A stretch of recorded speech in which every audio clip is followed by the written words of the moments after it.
शिवशंकर मुखर्जी साहब, मैं आपसे शुरुआत करना चाहता हूं।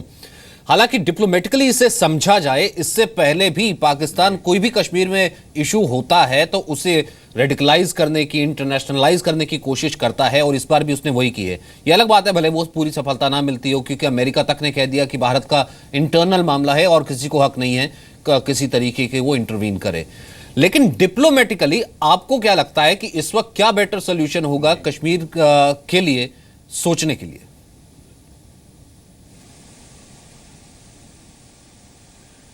देखिए, ये इसका कोई आसान जवाब तो है नहीं, ये तो सभी जानते हैं। आपने बिल्कुल सही कहा कि जब कुछ भी हो कश्मीर में या कहीं भी इंडिया में, कुछ भी इंसिडेंट हो जिसका पाकिस्तान सोचता है कि उसका इंटरनेशनलाइज करके उसका फ़ायदा उठा सकता है, पब्लिक रिलेशंस, भारत का इमेज ख़राब करने में उसको मदद मिल सकती है, तो वो ज़रूर करता है और पूरी तरीके से करता है। उनको कुछ सपोर्ट ऑटोमेटिकली मिल जाते हैं ऑर्गेनाइजेशन ऑफ इस्लामिक कंट्रीज से, जो कि पाकिस्तान का साथ नहीं देते, लेकिन उस ऑर्गेनाइजेशन में जो भी पाकिस्तान एक रेजोल्यूशन रखती है उस पर रबर स्टैंप मार देते हैं। लेकिन सारी ओवर द ईयर, पिछले 10, 15, 20 साल से अंतर्राष्ट्रीय राजनीतिक दुनिया में ये बहुत साफ हो चुका है कि पाकिस्तान एक दुनिया में सबसे ज़्यादा आतंकवाद का जड़ है। जो आतंकवादी हमले हुए हैं, टेररिस्ट इंसिडेंट्स हुए हैं यूके में, यूएसए में, उनमें से काफ़ी इंसिडेंट्स में पाकिस्तान के नेशनल्स का हाथ रहा है। ये नहीं कि पाकिस्तान ने उन टेररिस्ट अटैक्स को माउंट किया है, लेकिन वहाँ उन्होंने जो आतंकवाद का सपोर्ट का माहौल बनाया है, उसी में से ये निकल आते हैं। और ये कश्मीर का जो आप डिस्कशन जिससे आपने शुरू किया, उसमें भी अब बात चली है इंडिया में काफ़ी सालों से कि हमें एक और एस्पेक्ट डील करना पड़ेगा। होम ग्रोन मिलिटेंसी बढ़ रही है, क्यों बढ़ रही है, उसको टैकल कैसे करेंगे? बिल्कुल सही मुद्दा है, लेकिन मेरे ख्याल से ये होम ग्रोन मिलिटेंसी भी, जितना भी उनका अलग अलग कारण हो, वो जो सोफिस्टिकेटेड वेपन्स उनके पास आते हैं, बॉम्ब्स उनके पास आते हैं, उनका जो प्लानिंग होता है, वो होम ग्रोन नहीं है।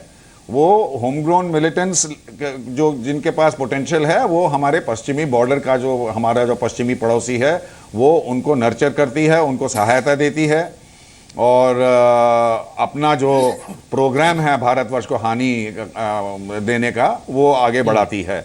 तो डिप्लोमेटिकली, ये जो आपने सवाल किया, डिप्लोमेटिकली हमें वही करना पड़ेगा जो हम अभी तक करे आ रहे हैं, लेकिन और दृढ़ता के साथ, और दोनों को कंबाइन करना पड़ेगा। मुझे तो ये समझ नहीं आ रहा कि हम दोनों चीज एक साथ क्यों नहीं कर पा रहे। एक तरफ हम डिप्लोमेटिकली पाकिस्तान को आइसोलेट करना चाहिए, क्योंकि सबूत कि पाकिस्तान एक टेररिस्ट नेशन है जो कि राष्ट्रीय नीति के लिए आतंकवाद का इस्तेमाल करती है, ये सारे दुनिया के सामने पेश है। यूनाइटेड नेशंस में नाम से रेजोल्यूशंस आ चुकी हैं।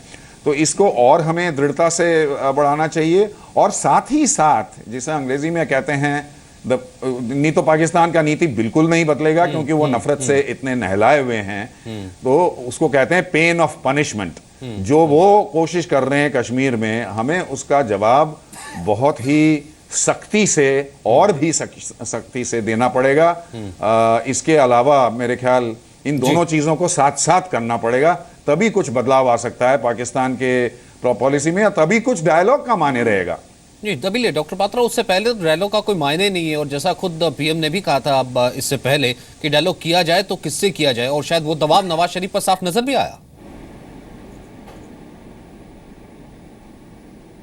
नहीं, स्वाभाविक रूप से देखिए, जहाँ तक डिप्लोमेसी का सवाल है, जहाँ तक स्ट्रैटेजी का सवाल है, दोनों अलग अलग स्टैंजेंट में चलते हैं। डिप्लोमेटिकली ठीक है, प्रधानमंत्री ने बिल्कुल सही कहा कि पाकिस्तान एक डिवाइडेड फोर्स है, जहाँ की state actors, non state actors, ये सब इतनी डिवाइडेड हैं कि कई बार लगता है कि किन से बात करना है। और जहाँ तक स्ट्रैटेजी का सवाल है, वो टीवी पे डिस्कशन नहीं होता है। मगर एक मूल इशू पे आता हूँ। देखिए, कल नवाज शरीफ जी ने जो कहा कि ह्यूमन राइट्स वायलेशन हो रहे हैं, यहाँ अमीन साहब मौजूद है, मैं एक स्टैटिस्टिकल क्वेश्चन पूछना चाहूंगा। मैं अल जजीरा के न्यूज़पेपर्स के यहाँ पर कटिंग्स लेके बैठा हूँ, और 2016 के ही लेके बैठा हूँ, उससे पहले मैं नहीं जाता हूँ। आप लीजिए 10 अप्रैल 2016 अल जजीरा कहता है Pakistani troops kill dozens of rebels in Balochistan. Abdul Nabi Bangulzai, a main commander of separatist group in Balochistan, allegedly one of the 34 fighters killed. 34 लोगों को एक दिन में आपने मार दिया। दूसरा मैं लेके बैठा हूं कि जो आपने डॉक्टर मनन बलूच, जो कि एक बहुत बड़े ह्यूमन राइट एक्टिविस्ट थे और in fact general secretary of Baloch national movement रहे हैं, डॉक्टर भी रहे हैं, कितने मरीजों को उन्होंने ठीक किया है, उसको पाकिस्तान आर्मी ने 31 जनवरी 2016 को मार गिराया। ये सब क्या ह्यूमन राइट को इवैल्यूएशन कर रहे थे? आप ह्यूमन राइट्स को आगे बढ़ा रहे थे? ये ह्यूमन राइट वायलेशन नहीं है, आप बलूचिस्तान में ऐसे क्यों कर रहे हैं? इन सब चीजों का उत्तर भी आपको देना चाहिए। आप कंपेयर मत करिए। जो हमारा इंटरनल इशू है, Kashmir is our integral part, इसमें किसी प्रकार का दो मत नहीं है। अगर कश्मीर के ऊपर डिबेट और डिस्कशन भी होगा तो वो पीओके के ऊपर है कि किस प्रकार पीओके को अब हम जो है इंडिया के साथ मिलाएं। और आज आप अगर हमारे हिंदुस्तान के अखबार पढ़ेंगे, ब्रिटेन के मेंबर ऑफ पार्लियामेंट बॉब जी ने भी इस पर काफी गंभीरता के साथ चर्चा की है कि whole of Kashmir should become integral part of India. तो पूरा विश्व इसके ऊपर अब एकजुट होता जा रहा है। Pakistan has been isolated. Nusrat Amin जवाब देंगे? देखिए, अगर Pakistan is being isolated now तो फिर इंडिया को प्रॉब्लम क्या है? फिर इतना रोने की जरूरत क्या है? और मेरा एक सवाल आपकी डिस्कशन को सुन के लग रहा था, और इससे पहले भी बहुत सारी डिस्कशंस में मैं सुनता रहता हूँ अक्सर कि पाकिस्तान ने ये किया और पाकिस्तान की हिस्ट्री ऐसी है और मुसलमान ऐसे होते हैं और पाकिस्तानी मुसलमान ऐसे होते हैं। ये रेसिस्ट किस्म की बातें भी मैं सुनता रहा हूँ बड़ी। तो मुझे हैरत ये है कि इतनी बड़ी दुनिया है और अमेरिका, ये तो कहीं डिस्कशन का पार्ट ही नहीं ना नुसरत अमान की मुसलमान ऐसे होते हैं, मुसलमान वैसे होते हैं। ये तो कहीं धर्म का तो कहीं जिक्र ही नहीं आया। हम तो स्टेट की बात कर रहे हैं जो कि टेररिज्म का साथ देता है। ये तो जैसे ही पकड़े गए तो फिर वो मुसलमान, हम तो स्टेट का जिक्र कर रहे हैं जो कि टेररिज्म का साथ देता है, जो कि खुद को कहता है कि मैं टेररिज्म से पीड़ित हूं, लेकिन पूरा विश्व उसको बारे में ये कहता है कि वो नहीं हुआ, आइसोलेटेड है, फेल्ड स्टेट है। मैं तो उसके जवाब की बात कर रहा था। और जिन कोर्ट्स का जिक्र डॉक्टर संबित पात्रा ने किया कि जो बलूचिस्तान में हो रहा है, जो पाक ऑक्युपाइड कश्मीर में हो रहा है, वहां के लोग क्या कह रहे हैं? बलूचिस्तान के बारे में आप लोगों का परसेप्शन बिल्कुल ठीक नहीं है। मैं आपको हाँ, वहाँ पर इस तरह की नेशनलिस्ट मूवमेंट चलती रही हैं और उन नेशनलिस्ट मूवमेंट के एक्टिविस्ट जो थे उनमें से बहुत से ऐसे हैं जिनके साथ ज़्यादतियाँ हुई हैं, जिनकी जानें गई हैं, और ऐसा नहीं होना चाहिए था। लेकिन जिन वाक़यात की तरफ निशानदहियाँ की जाती रही हैं, देखें बहुत सारे मसले हैं बलूचिस्तान के साथ, कोई एक नहीं है। आप इंडिया में बैठ के जिस पर्सपेक्टिव में देखते हैं, हो सकता है आप अपने तौर पर ठीक हों, लेकिन यहाँ पर मैं एक छोटी सी मिसाल देता हूँ कि कराची के करीब एक बलूचिस्तान का शहर है, उसका नाम है हब। अब हब में अगर कोई कार्रवाई होती है तो मुझे पता है कि बहुत से लोग इंटरनेशनल एनालिस्ट उसको बलूचिस्तान की स्ट्रगल से उसको जोड़ देंगे। वो है या नहीं है स्ट्रगल, लेकिन उसको जोड़ देंगे। हालांकि हब में बहुत सारे वाक़यात सिर्फ इसलिए होते हैं, या लॉ इन्फोर्समेंट एजेंसीज जो रेड्स करती हैं वहाँ पर, वो सिर्फ इसलिए करती हैं कि कराची का एक इलाका है लियारी साउथ के अंदर, उसमें वहाँ पर बहुत सारे गैंगस्टर्स हैं, वहाँ पर गैंग वॉर का एक पूरी हिस्ट्री है। तो उनके लिए वो बहुत बड़ा पैसेज है और वो वहीं जाके एक ज़माने में जाके वहीं पर पनाह लेते थे, वहीं छुपते थे। और बलूचिस्तान के बहुत सारे इलाके, इसी तरह दूसरी तरफ नॉर्थ की तरफ से केपीके के ज़रिए भी वहाँ पर बहुत सारे इश्यूज होते हैं जो फ़ौरन इस सारी स्ट्रगल से जोड़ दिए जाते हैं, जो कि मेरा ख्याल है कि एक ठीक अप्रोच नहीं है। मुसलमान के हवाले से रेसिस्ट होने की बात मैंने गलत नहीं की है। ऐसी डिस्कशंस में जी टीवी पर भी ये बात की जाती रही है कि पाकिस्तानी होते ही ऐसे हैं और मुसलमानों का बुनियादी ऐसा नहीं कहा। वरना अगर पाकिस्तानी पॉइंट ऑफ व्यू नहीं लेना होता, अगर पाकिस्तानी पॉइंट ऑफ व्यू नहीं लेना होता तो आप यहाँ पर हमारी डिस्कशन नहीं होता, हम एक तरफा डिस्कशन करके बैठ जाते। हम भी कह देते कि नहीं ठीक है, एक फेल्ड स्टेट है और इस तरीके से दो इशू आ गए। मैंने आपसे कहा कि आपने ये बात की है, तो आपने नाम लिया अभी चैनल का कि आप इस तरह की डिस्कशंस करते हैं। अगर ऐसा होता तो सर, आपकी डिस्कशन में ऐसे लोग होते हैं जो ऐसी बातें करते हैं, जिसमें तारिक फतेह सबसे आगे हैं। तारिक फतेह उनका जो भी बैकग्राउंड हो, मैं उनकी बहुत सारी अमीन साहब, आपने कैरम बोर्ड खेला है? वो जब कैरम बोर्ड की खेल में हारने लगते हैं तो बच्चे सारा कुछ फेंक के खिंडा के चले जाते हैं, वैसे ही कर रहे हैं आप। बड़ी बच्चों वैसे वाली ही बात करते किया। हैं, कर रहे हैं आप। कहाँ कौन सा डिबेट, कौन आपने बड़ी किसको बच्चों बुला के वाली कि बात मुसलमानों को गाली दिया? कब मुसलमान को कोई गाली दे रहा है? जितने discussion मुस्लिम में हमारे देश में है उतने मुस्लिम तो आपके देश में नहीं है। इतने तो why do you bring such kind of issues? इस डिस्कशन में हार जीत का मसला कहां से आ गया? Pakistan is a country, it is not a religion.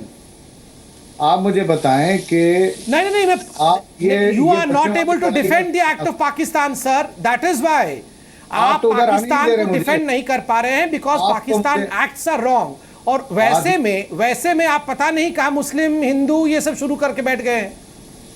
आप ऐसे लोगों को इनवाइट करते रहे जो एंटी मुस्लिम रेसिस्ट हैं। तारिक फतेह एक एंटी मुस्लिम रेसिस्ट है, आप उसको बिठाते हैं।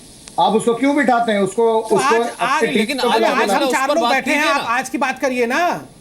तो फिर आप आज की बात करेंगे सिर्फ? आपने क्यों ये 2000 आप 1800 सदी में चले जाएंगे, बोलेंगे 1700 में ऐसा हुआ। नहीं, और वैसे तो मैं चले जाऊंगा फिर इंडिपेंडेंस से पहले। नुसरत अमीन अरे साहब, तो फिर इंडिपेंडेंस से आज पहले की तो आप बात हमारे ही कीजिए, पार्ट मुद्दे थे। की बात आज हमसे कीजिए ना, अलग जिस होके तरीके से आज हमारे पे आग दिखा रहे आतंकियों हैं। को लेकर के सुर ये एक बराबर भाई, नजर मैं आ रहे हैं, आपकी उसके terms and ऊपर conditions में निशानदेही कुछ खड़ी हो नहीं रही है ना, कर उसके सकता। ऊपर जवाबदेही पाकिस्तान की बन रही मैं है। आपके पसंदीदा अंदाज में जवाब नहीं दे सकता, मैं माजरत चाहता हूं। आपकी डिक्टेशन पे चल के आपके पैटर्न पे मैं जवाब नहीं दूंगा कि जी ये मुद्दा बेकार है, इस पे मत बोलिए। हम आप 47 पे जा सकते हैं, लेकिन मैं आपके ठीक पिछले है, प्रोग्राम इनके की प्राइम नहीं जा मिनिस्टर ही सकता। डिक्टेशन अब हाफिज सईद से ले रहे हैं, तो ये हमसे क्यों सुनेंगे? अब आप ये जुमलेबाजी करके अपने आप को तसल्ली दे लें, खुश हो जाएं, आप कर लें। आप, मैं खामोश बैठा हूं। कर्नल कौर, आपको लगता है सर, कि ये जवाब जुमलेबाजी नहीं है, लोग या मर फिर रहे हैं वहाँ का हमारे जो तरफ शायद में। पढ़ा लिखा क्लास लोग है, मर रहे हैं, यूनिवर्सिटी ये है, बहुत से ऐसे जुमलेबाजी लोग नहीं हैं है। कि उनके आप पास क्यों मार जवाब रहे हैं? है ही नहीं, बनता ही नहीं है कहीं ना कहीं। मैं सचिन आपने ये डिबेट शुरू किया था ये कह के कि ये एक मसला है टेररिज्म का, इसमें रिलीजन या पाकिस्तान या इंडिया का कोई इसमें रोल ही नहीं है। बिल्कुल। और मैं ये अमीन साहब को थोड़ा याद दिलाना चाहता हूँ कि मैं वहाँ इस एरिया में सर्विस कर चुका हूँ और इन सो कॉल्ड आतंकवादियों से 2 हाथ भी लगा चुका हूँ। ये कोई नहीं है, but they are basically bloody mercenaries. ये पैसे के लिए पाकिस्तान इनको देता है, इनको वायदे करता है, जब ये मर जाते हैं इनकी पीछे से कोई इनका देखभाल नहीं करता है, इनकी फैमिलीज का। ये मैं ग्राउंड रियलिटी बताना चाहता हूँ। अमीन साहब आइए और हमारे फोर्सेस के साथ काम करिए, देखिए कि क्या क्या हो रहा है। वहाँ बैठ के अपने जुमले आप लगाते हैं, हम नहीं जुमले लगाते हैं। अच्छा जी, और आगे? जाहिर सी बात है, ग्राउंड रियलिटी जो आगे है वो क्या, कहीं ना आप कहीं आइए अलग है। हमारे साथ बैठिए। और देखिए, मेरे चीजों बीच को में सिर्फ बोलेंगे दूर तो मैं से जवाब कह नहीं देना दूंगा। और एक ऑस्ट्रिच की तरह बन जाना, शुतुरमुर्ग की तरह, कि जैसे कोई देख नहीं रहा आंखें बंद करके, लेकिन पूरी दुनिया देख रही है। अब अमेरिका तक ये कह रहा है कि इंटरनल मामला है, भारत ये देखेगा।